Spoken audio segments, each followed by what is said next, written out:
Hi hello ವೀಕ್ಷಕರೇ, welcome to simple Bhagya kitchen. ಇವತ್ತು ನಾನು ನಿಮಗೊಂದು ಆರೋಗ್ಯಕರವಾದಂಥ ರಸಾಯನ ಹೇಗೆ ಮಾಡೋದಂತ ಹೇಳ್ತೀನಿ. ಮನೆಯಲ್ಲಿರುವಂಥ ಫ್ರೂಟ್ಸೇ ಬಳಸ್ಕೊಂಡು ರಸಾಯನ ಹೇಗೆ ಮಾಡೋದಂತ ತೋರಿಸ್ತೀನಿ, ನೋಡೋಣ ಬನ್ನಿ. ನಾನಿವತ್ತು ರಸಾಯನ ಮಾಡೋದಕ್ಕೆ ಬಾಳೆಹಣ್ಣು, ಏಲಕ್ಕಿ ಬಾಳೆಹಣ್ಣು ತಗೊಂಡು ಸಣ್ಣದಾಗಿ ಹಚ್ಚಿಟ್ಕೊಂಡಿದ್ದೀನಿ. ಹಾಗೆಯೇ ದಾಳಿಂಬೆ ಹಣ್ಣು ಸುಲಿದು ರೆಡಿ ಮಾಡಿ ಇಟ್ಕೊಂಡಿದ್ದೀನಿ. ಆಪಲ್ಲು ಸಣ್ಣದಾಗಿ ಹಚ್ಚಿಟ್ಕೊಂಡಿದ್ದೀನಿ. ಮೋಸಂಬಿ ಸಣ್ಣದಾಗಿ ಅದನ್ನು ಹಚ್ಚಿಟ್ಕೊಂಡಿದ್ದೀನಿ. ಮತ್ತು ಪೈನಾಪಲ್ಲು ಅದು ಅಷ್ಟೇ ಸಣ್ಣದಾಗಿ ಹಚ್ಚಿಟ್ಕೊಂಡಿದ್ದೀನಿ. ಬೆಲ್ಲ ಸಣ್ಣದಾಗಿ ಕುಟ್ಟಿಟ್ಕೊಂಡಿದ್ದೀನಿ. ನೀವು ಮಿಕ್ಸಿಗಾರು ಹಾಕೊಂಡು ಇಟ್ಕೋಬೋದು, ಇಲ್ಲ ಕುಟಾಣಿನಲ್ಲೇ ಕುಟ್ಟು ರೆಡಿ ಮಾಡಿ ಇಟ್ಕೋಬೋದು. ನಾನು ಬೆಲ್ಲ ಕುಟ್ಟಿಟ್ಕೊಂಡಿದ್ದೀನಿ.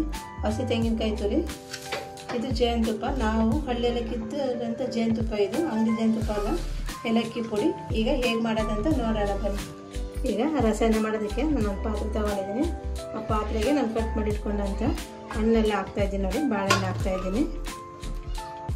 ಹಾಗೆ ಎಲ್ಲ ಹಣ್ಣುಗಳನ್ನು ಒಂದಾದ್ಮೇಲೆ ಒಂದು ಹಾಕೊಂಡು ಬರೋಣ.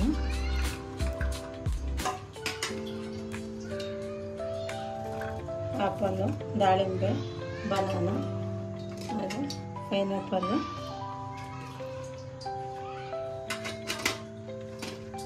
ಮೋಸಂಬಿ,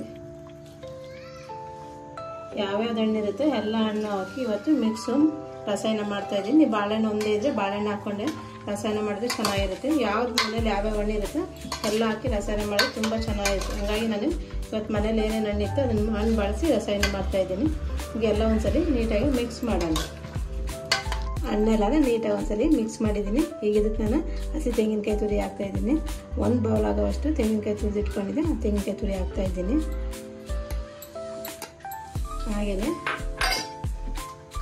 ಒಂದು ಬೌಲ್ ಆಗೋವಷ್ಟು ಬೆಲ್ಲನ ಕುಟ್ಟಿಟ್ಕೊಂಡಿದ್ದೆ. ನೀವು ಸಕ್ಕರೆನಾದ್ರು ಹಾಕ್ಕೋಬೋದು, ಇಲ್ಲ ಬೆಲ್ಲನಾದ್ರು ಹಾಕ್ಕೋಬೋದು. ಬೆಲ್ಲ ಹಾಕಿದರೆ ತುಂಬ ಚೆನ್ನಾಗಿದೆ. ಸಕ್ಕರೆಗಿಂತ ಬೆಲ್ಲ ಹಾಕಿದರೆ ಚೆನ್ನಾಗಿರುತ್ತೆ. ಬೆಲ್ಲನ ಹಾಕಿ ನೀಟಾಗಿ ಮಿಕ್ಸ್ ಮಾಡೋಣ ಒಂದ್ಸರಿ.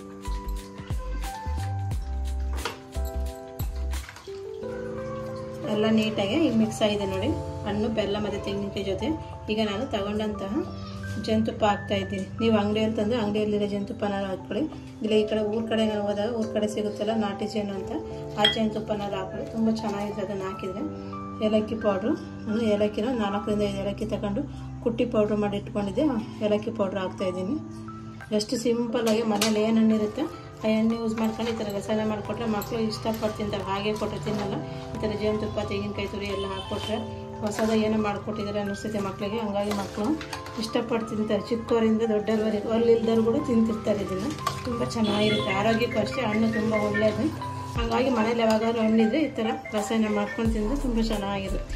ಈಗ ನಾನು ತೆಂಗಿನಕಾಯಿ ತುರಿ, ಜೇನುತುಪ್ಪ ಎಲ್ಲ ಹಾಕಿದ್ದೀನಿ. ಲಾಸ್ಟಲ್ಲಿ ನಾನು ಡ್ರೈ ಫ್ರೂಟ್ಸ್ ತೊಗೊಂಡಿದ್ದೀನಿ. ನೀವು ಡ್ರೈ ಫ್ರೂಟ್ಸ್ ಇದ್ದರೆ ಹಾಕ್ಕೊಳ್ಳಿ, ಇಲ್ಲ ಅಂದರೆ ಸ್ಕಿಪ್ ಮಾಡ್ಕೊಳ್ಳಿ. ಹಾಕಲೇಬೇಕಂತ ಏನಿಲ್ಲ, ಹಾಕಿದ್ರೇ ಚೆನ್ನಾಗಿರ್ತೈತೆ, ಹಾಕಿಲ್ಲ ಅಂತಲೇ ಚೆನ್ನಾಗಿರುತ್ತೆ. ಡ್ರೈ ಫ್ರೂಟ್ಸ್ ಹಾಕಿದ್ಮೇಲೆ ಒಂದ್ಸರಿ ಎಲ್ಲ ನೀಟಾಗಿ ಮಿಕ್ಸ್ ಮಾಡೋಣ. ನೋಡಿದ್ರೆ ವೀಕ್ಷಕರು, ಇವತ್ತು ನಾನು ಯಾವ ರೀತಿ ಮನೆಯಲ್ಲಿರೋ ಹಣ್ಣೆ ಬಳಸಿ ರಸಾಯನ ಮಾಡಿದೆ ಅಂತ ನೀವು ಇದೇ ರೀತಿ ಒಮ್ಮೆ ಟ್ರೈ ಮಾಡಿ ಹೇಗೆ ಬಂದಿದೆ ಅಂತ ಕಮೆಂಟ್ ಬಾಕ್ಸಲ್ಲಿ ಕಮೆಂಟ್ ಹಾಕಿ. ಹಾಗೆ ಲೈಕ್ ಮಾಡಿ, ಶೇರ್ ಮಾಡಿ, ನಿಮ್ಮ ಫ್ರೆಂಡ್ಸ್ಗೂ, ಸಂಬಂಧಿಕರಿಗೆ ಎಲ್ಲರಿಗೂ ನಮ್ಮ ಚಾನಲ್ನ ಶೇರ್ ಮಾಡಿ, ಸಬ್ಸ್ಕ್ರೈಬ್ ಮಾಡಿ. ಹಾಗೆ ಪಕ್ಕದಲ್ಲಿರುವ ಬೆಲ್ ಐಕನ್ ಬಟನ್ನ ಕ್ಲಿಕ್ ಮಾಡಿ ಆಲ್ ಅಂತ ಸೆಲೆಕ್ಟ್ ಮಾಡಿ. ನಾವು ಹಾಕೋ ಹೊಸ ವಿಡಿಯೋ ಎಲ್ಲ ನೋಟಿಫಿಕೇಷನ್ ಬರುತ್ತೆ, ಬೇಗನೆ ನೋಡ್ಬೋದು ನೀವು. ನೆಕ್ಸ್ಟ್ ವಿಡಿಯೋದಲ್ಲಿ ಸಿಗೋಣ.